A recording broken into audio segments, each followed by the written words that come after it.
Hello YouTube, welcome back to the channel. Now I have a one card pickup video here and a couple of things that I want to talk about. I also got an idea for a different video that I want to do based on a card that I picked up the other day. Actually a couple of cards, but I'll do that in a separate video. For this one it's just going to be a one card pickup, but let me start off with these. These are actually from a previous pickup video, but since I've got the three stands there, I may as well fill them up. I had already shown this refractor from Brett Favre, and it is a Brett Favre mail day as well, so we'll do that.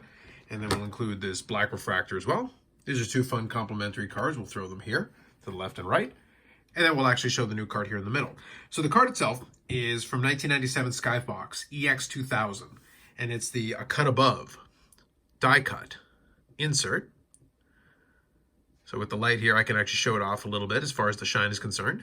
Beautiful looking card as far as shine, and then also obviously the die cut design is very nice. Now what the thing with a die cut design like this is, so this one's graded as an 8.5 from SGC, which is a good solid grade. These with the die cuts certainly do chip a fair bit. It's one of those things you got to kind of keep an eye out on the blades. So you can see a little bit of a touch up on the corner on the little point there. And that's something that can definitely be an issue on a lot of these, as well as chipping and everything else. And you can see there's a little bit of extra cardboard there. So I'm not sure if that got weight against it. And I've definitely seen ones where this has been chipped pretty heavily, and these, all the little blades are always the spots where you can see a lot of damage.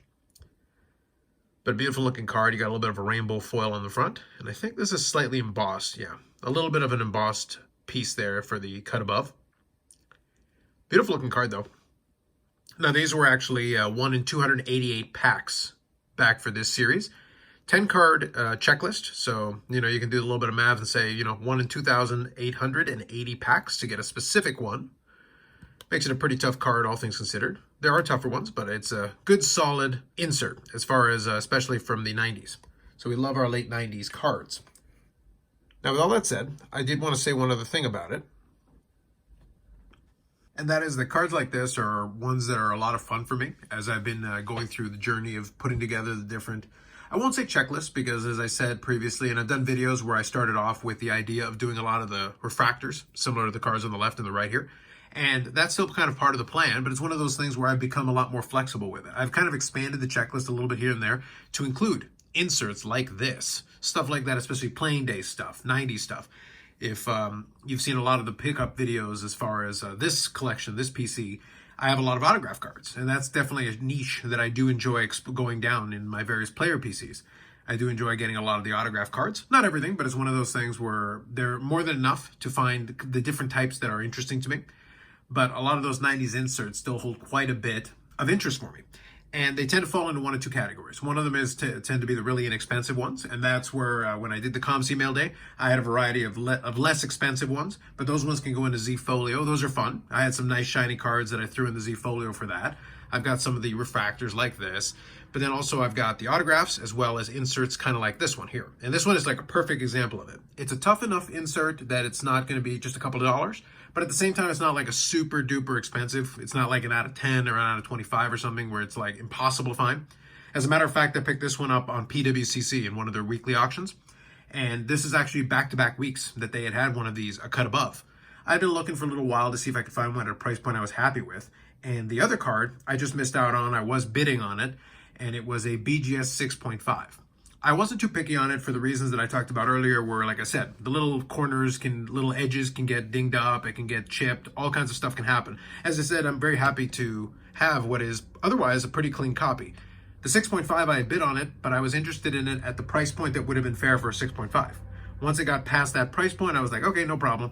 But then the following week, we had the 8.5 here, which I decided to bid on, and it went for a little bit more, but actually not too much more. So it was one of the things where, well, in that case, for a little bit more money, I'd rather have the 8.5. So it actually ended up working out quite nicely. The 6.5, I think I saw on Instagram as well, and hopefully the owner's happy with it. I'm certainly happy with the 8.5. It's one of those things, though, where I don't need to go trying to seek out a 9 or trying to find myself a 10. It's not necessary because I've got what I think is a pretty nice card that'll fit very nicely inside the PC. There's still some opportunities here and there, looking at PWCC. Now that they've been acquired by Fanatics, it's a little bit more stable. But this is one of those cases where even though it's just a one card, I decided to have it sent directly over instead of having it vaulted for a while because I wanted to have it. And I knew I wasn't necessarily, I still checked the weekly auction, but I just haven't seen as much good stuff lately. So it's one of those things where I didn't see the reason to consolidate this one too much for too long, as opposed to a lot of the Ship My Card stuff where I'll consolidate it and I've already got maybe another 30 eBay lots that I'm probably going to bring in the next little while that are going to be fun to add to the collection. That'll be another fun mail day maybe the next week or two. So bottom line, just talking about this, I'm happy to have this as another addition to the collection. I'm not sure exactly how many of these inserts I'm going to be pursuing. I've been enjoying going down the rabbit hole of doing a little bit of research. I knew the cut above was going to be one that I was definitely going to go after because I was familiar with them from a lot of the other sports where the card is available, including baseball and basketball. But it's one of those things where this was a card that fit perfectly within that kind of little mini niche, little mini bucket inside of that PC. As time goes on, I'm sure I will make some more adjustments to it. But as I said previously, with a lot of my player PCs now, I don't necessarily want everything. I want to be a little bit picky and choosy. I do like the refractors, so I do try to grab those when I can. This particular insert subset is one where Favre has got a whole set based on different accomplishments. So it's one of those ones where you could go down the rabbit hole of collecting the different parallels. I don't necessarily want to do that, but I have grabbed a few over time. I do like the black refractor parallel a little bit, and I think these are numbered, I want to say out of 99. Yeah, numbered out of 99, which is a good middle ground. So if you want to shoot for a 20-card insert checklist, that's actually not a bad one. So that's something I may end up doing. I know I've grabbed a few, and I may have another one or two at ComC. So we'll have to see what happens with that. If I keep going down the path of putting together at least one or two of those different parallels. The rest of my time, though, I think is going to be spent looking for some of those autographed ones that I've talked about, where I like having those ones added into the collection. I've got a few more that are going to be coming in as well.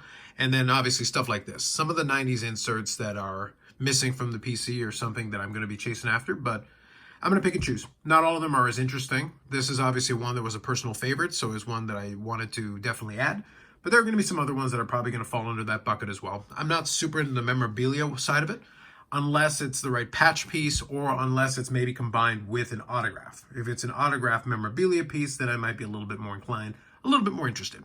So that's kind of the direction that I'm taking with a lot of that PC, because right now it is very open-ended. It's kind of what catches my eye or what I want to add. And the stuff on the Z Folio is kind of its own separate beast. I'm kind of tracking that separately from everything else because maybe I'll just see something for a couple of dollars that I think is fun, and then I'll throw it in the Z Folio. And that's kind of the approach I've been taking to a lot of this stuff. But anyway, so that's it. One card mail day, a cut above, fun card from the 90s. A lot of those are a lot of fun to add to the collection. And there'll definitely be some more stuff down the road as I find different ones that catch my eye or they catch my interest. With that said, more videos coming up on the channel. Live streams on Fridays at 8 p.m. Eastern Time. I think I'm going to put this one on the channel on Friday. So it'll probably be earlier in the day, and then we'll do the live stream on Friday talking about some more stuff. We've already done the national recap, and we've done the national postmortem, so I don't think we'll touch on that too much more. But we do have some lawsuits between Panini and Fanatics now, so I may have a little video that I'll put together with that, combined with some of the other things I want to talk about, with maybe some of the unlicensed cards. Because I think that's an appropriate topic, given where we're going to be. So we'll see if I end up posting that to the channel before this one goes up. But either way, you can tell just from this last section that that's kind of where my head's at. And we'll see if I end up making a video about it. With that all said, like if you like the video, subscribe to the channel. Thanks very much, and we'll catch you in the next one.